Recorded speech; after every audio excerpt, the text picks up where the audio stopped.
The 2019 draft class is considered to be a pretty deep one. We are only 3 years out from having Jack Hughes, Kaapo Kakko, and Kirby Dach go 1, 2, and 3. But it is super apparent that it wouldn't go that way again if teams knew back then what we all know now. Today, we will be redrafting the first 15 picks of the 2019 draft. Up first is New Jersey, and they are going to be super confident walking up to that mic to select Jack Hughes once again. Hughes broke out this year for 26 goals and 56 points in just 49 games, a 43-goal, 93-point pace.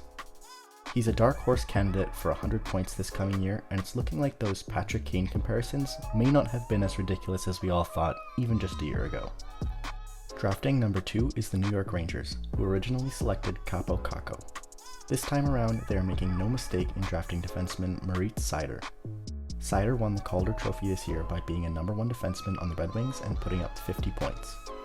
He looks extremely comfortable on the ice and is already a top 20 defenseman in the league. The Rangers' D-core would be deadly with the addition of Seider. Drafting at number 3 is the Chicago Blackhawks, who originally used this pick to select centerman Kirby Dach.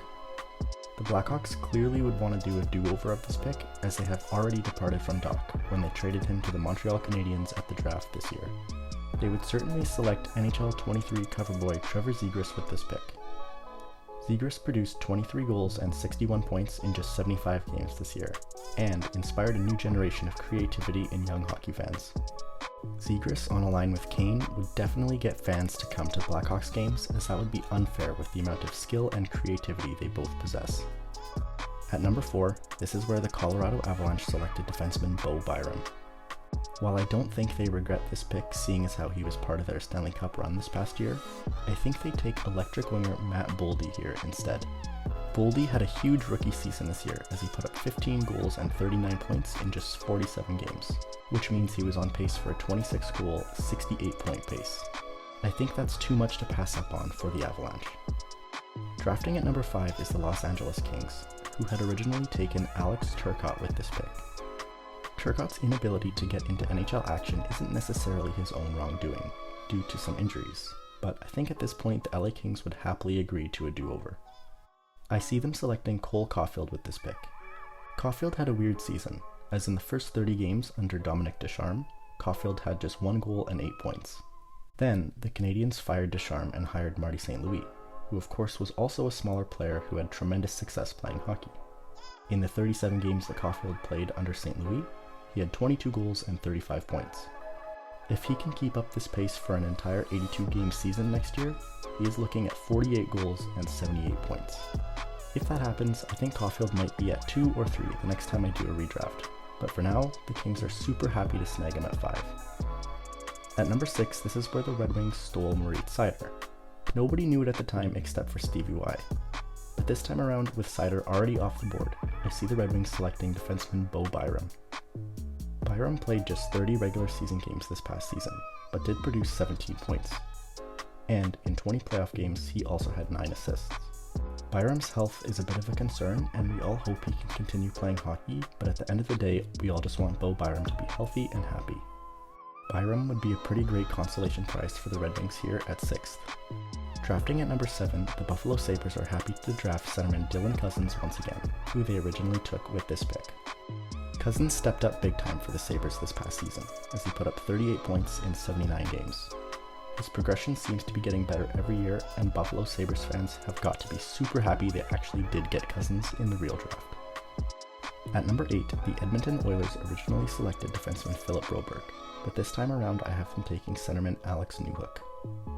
Newhook had a pretty good rookie season this year, putting up 13 goals and 33 points in 71 games. He also played well in the playoffs en route to a Stanley Cup championship with the Avalanche, where he put up 4 assists in 12 games. Oilers fans would happily take Newhook here, and then they have lots of options when it comes to moving a center, likely Nuge or Draisaitl, to play the wing instead. Drafting at number 9, the Anaheim Ducks got Trevor Zegras, who was one of the steals of the draft. With Zegras already off the board, I have the Ducks taking Kaapo Kakko here, who originally went 2nd. Kakko has struggled a bit to find his groove at the NHL level, but still made some strides this past year.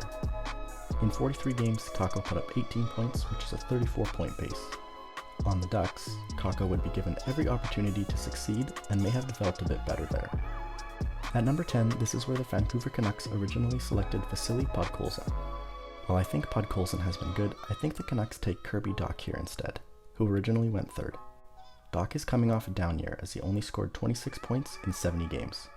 The year before, he had 10 in 18, which was a much better pace. Dach looked like a real great pick by the Blackhawks when he was playing in the playoff bubble when he put up 6 points in 9 games, as the Blackhawks somehow managed to sneak into the playoffs after defeating Edmonton in the play-in. But now I think 10th is about where he would go. Drafting at number 11 is the Arizona Coyotes, who originally took defenseman Victor Soderstrom with this pick. This time around, I think they take the best goalie from the draft, Spencer Knight. Knight has gone 23, 9, and 3 on a very stacked Florida Panthers team and put up a respectable .909 save percentage and 2.74 goals against average. While those numbers may not jump out and scream franchise goalie, Knight is still just 21. The Coyotes would be thrilled to get him here. At number 12, the Minnesota Wild originally took Matt Boldy, who is looking like quite the steal so far. But since he's already off the board, this time around I see the Minnesota Wild selecting Phil Tomasino. Tomasino had an 11-goal, 32-point rookie season this past year and is shaping up to definitely be worth more than the 24th overall selection the Predators originally used to select him. At number 13, this is where the Florida Panthers originally took Spencer Knight. They had just signed Bobrovsky to his mega contract, and so this pick didn't immediately make a ton of sense, but the two have formed a pretty good tandem in the modern-day two-goalie system. Just a pretty expensive one. This time around, I see the Panthers taking Nils Höglander now that Knight is off the board. Höglander was originally taken 40th, but made the team right out of the gate and has 45 points in 116 games thus far. Drafting at number 14, the Philadelphia Flyers originally used this pick to select Cam York. I think this could shape up to be a pretty good pick for them down the line, but at this point I see them taking Vasily Podkolzin instead. Podkolzin would fit in great with the style of hockey the Flyers typically play. In his rookie season this past year, he had 26 points in 79 games and looked great. And finally, at number 15, this is where the Canadiens originally took Cole Caufield. Caufield fell hard during the draft because of concerns about his frame, but he has proved a lot of people wrong. Unfortunately for Canadiens fans, he isn't on the board anymore, so they will have to be content with Arthur Kaliev. Kaliev was originally taken in round 2 by the Kings, and in 81 games thus far, he has 15 goals and 28 points. Not too bad for just 2 years out of the draft. While this draft is definitely deep enough for a top 30, I think I will save that for a couple years down the road when there's a bigger sample size of players and work for each player. So that's it for today's video.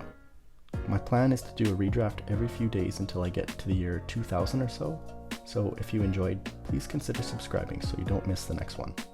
Thanks for watching, take care everyone.